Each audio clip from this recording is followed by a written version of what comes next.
Every time I hear that reading from Revelations, it just makes more sense how Handel made use of it, right?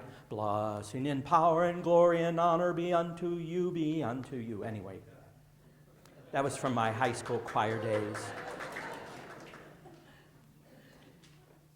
In the Hebrew Scripture, we are told God is holy. I think growing up, how I understood holy meant to not only be perfect, but was such a remote ideal that it was almost impossible to ever consider approaching anything in the way of holiness as God was holy. But as I came to understand the Scriptures, what I saw, especially, I've repeated frequently, that in the text in Exodus 34, the holiness of God is described in very specific ways. As Moses, we heard it just a few weeks ago, as Moses passes before God, God's holiness is spoken about. Slow to anger, rich in mercy, abounding in kindness, steadfast in love. So that holiness isn't some unattainable or unreachable ideal, but holiness is something that in our ordinary lives that we can practice. In other words, we can practice being holy when we are slow to anger, rich in mercy, abounding in kindness, steadfast in love. I think also growing up that when we talked about saints, that saints were seen as people who were far distant, removed. Maybe in the Protestant tradition, saints weren't a regular kind of thought or a celebration, but in the Catholic tradition, of course, saints were always present, not to be worshipped as idols, so to speak, but saints were individuals who in their own ordinary way, some extraordinarily, but more ordinary, who lived their life like God, or in the example of Jesus. That they indeed in their lives practiced slow to anger, rich in mercy, abounding in kindness, that their acts of justice, their willingness to give totally and completely of their lives to others, that they were examples. And we all need examples, models, from time to time to look up to or to emulate in a way.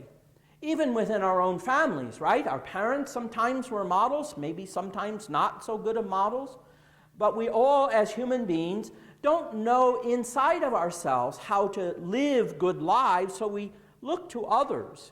And in the way that we see others, or at times on the negative side, when we see people acting badly, then we kind of commit to doing something of the opposite. I share that with you because in the way that we talk about God as holy, and we talk about the saints being holy people, it's not to say that they are in a mutually exclusive crowd, but rather to suggest that in the way that they take slow to anger, rich in mercy, abounding in kindness, the way that they practice compassion, the way that they think selflessly of themselves for others, that they are holy people. And so even the people that we've had pictures of here, in a way, they are holy people. And that's what we celebrate on All Saints' Day and All Souls' Day. I was watching, I don't know if anybody caught it this morning, CBS Sunday Morning News. Anybody see that this morning, CBS Sunday Morning News? One of the stories they had was about a mother whose son on 9/11 decided to go into the Marines. And so he went into the Marines and was killed in 2007 by a road bomb in Iraq. What his company of Marines didn't know, that when he was in high school, grade school, high school, he was a ballet dancer. And the story is like, well, of course he wasn't necessarily going to share that with his Marine buddies. They were too tough of men, and to have one of their company be a ballet dancer just seemed totally out of character for that. But the mother was such in grief because of the loss of her young son that she decided, she was his ballet teacher, that she decided to create a ballet that would honor her son. I forgot what the son's name was. Carlton, something like that. Anyway, huh? Colin. The son's name was Colin. So the story this morning was about creating this ballet, and she said in choosing the people to be in the roles that she was having a hard time being in the role of the mother because his death was still so fresh for her.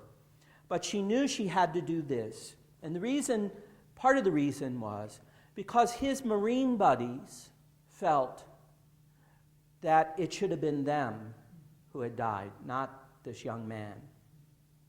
That they felt somehow responsible for his death.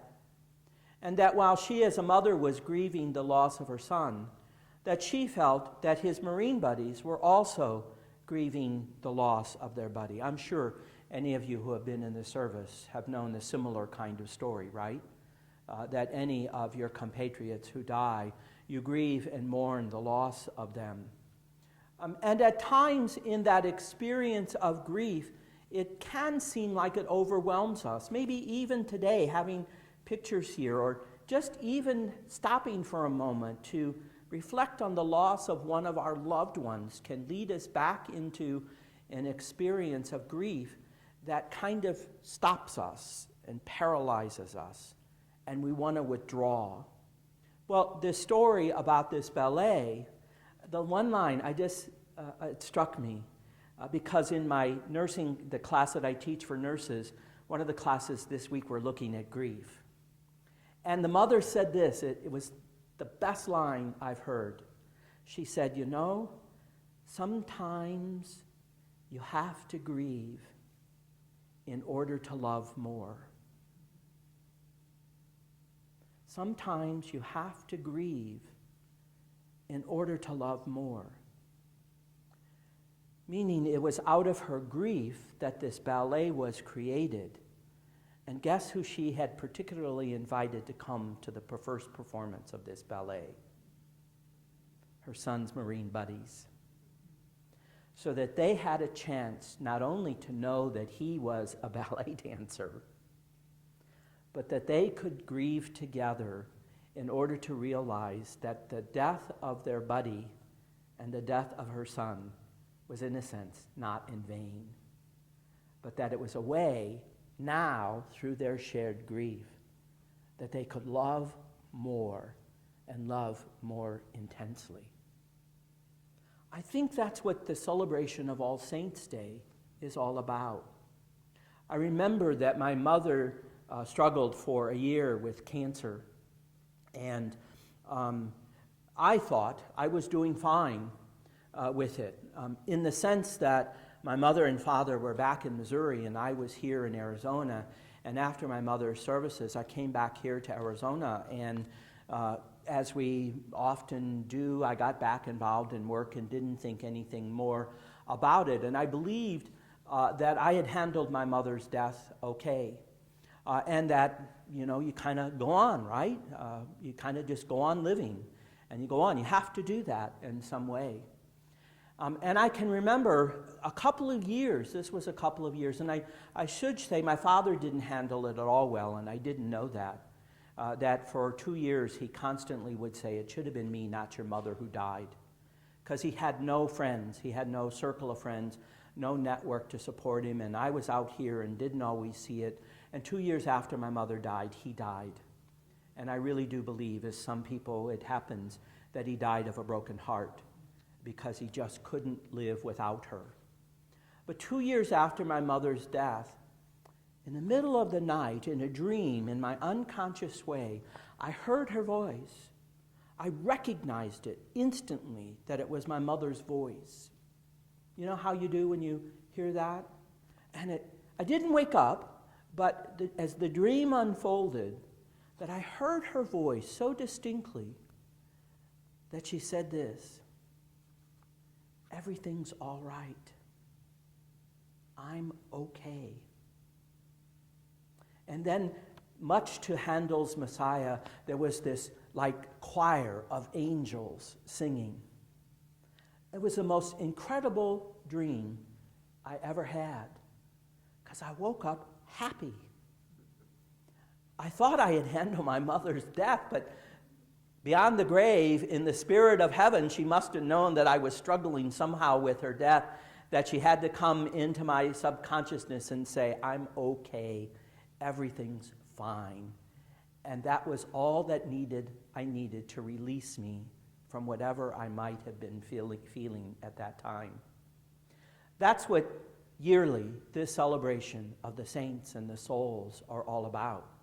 Is it gives us a chance to not in grief that paralyzes or stops us, but out of our loss, because I can give you all the fine theology about life after death and resurrection and teach you really well about what the Christian story is, that if we're born into Jesus, we also are born into his resurrection, as if to suggest that we don't have to worry about our loved ones who are died and have gone before us, because indeed they are faithful people. We trust and believe that they were faithful people, and we have lots of evidence in our lives that they were faithful and loving people, that they were slow to anger and quick and rich in mercy and abounding in kindness. We know that as evidence and fact, and so we can have all of that theology, but it doesn't fill the hole that our loved ones leave when they die, right?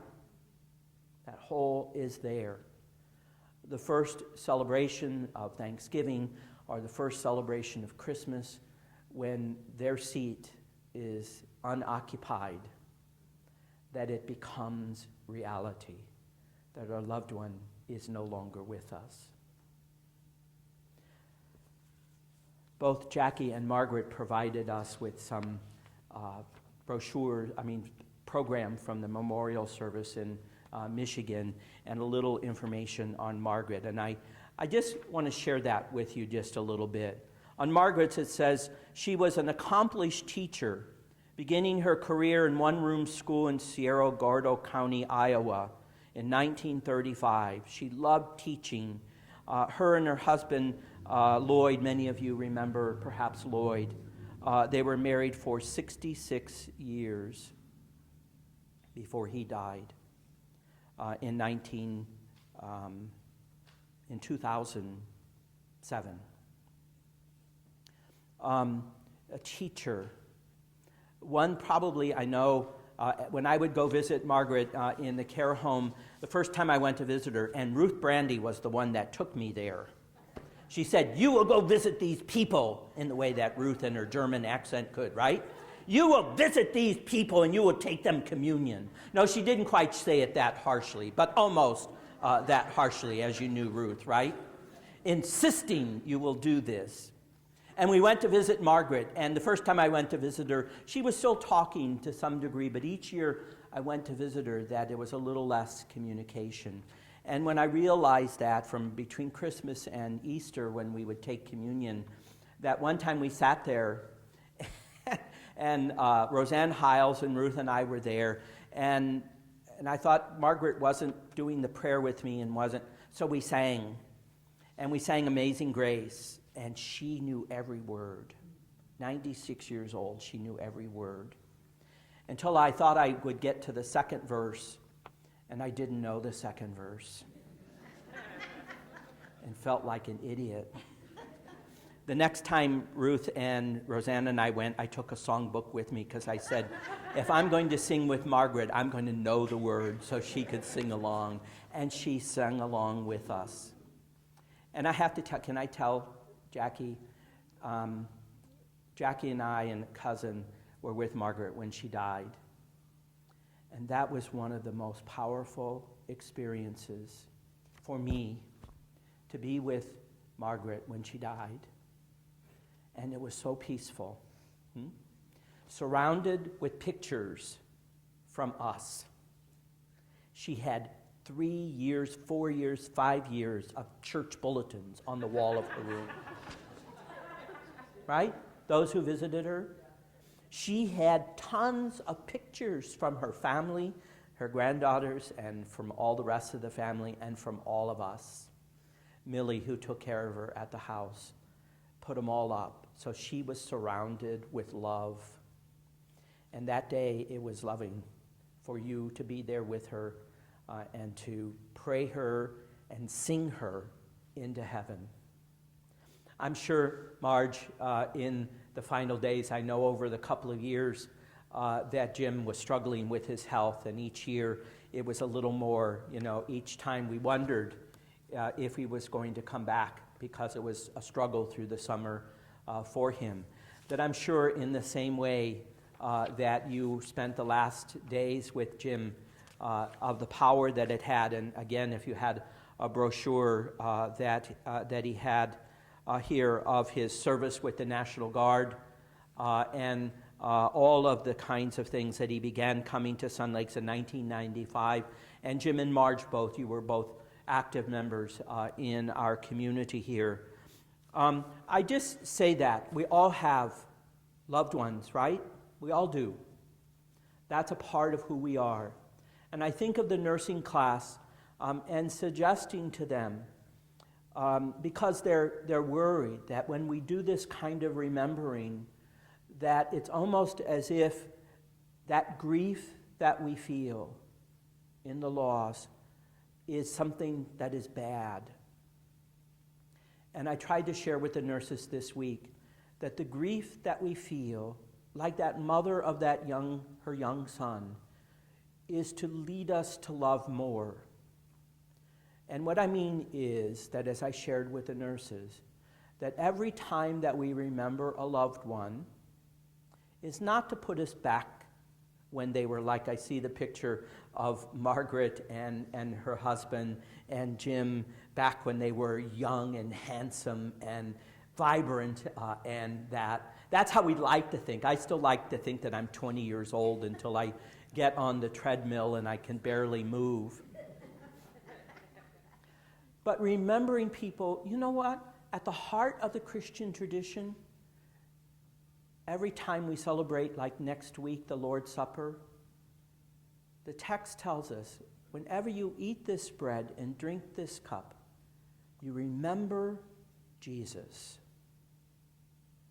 Isn't it interesting that in our remembering at the heart of the Christian tradition, that in our remembering Jesus, we share a meal? Isn't that interesting?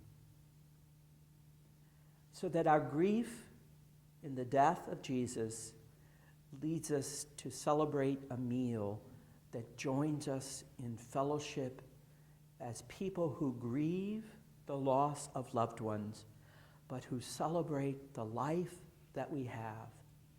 Every single one of us is here because of those who have died and have gone before us in faith. And we are here because they gave us love, and they shared faith with us, and they lived their lives in love and faith. That's a powerful, powerful story to keep telling and to keep remembering.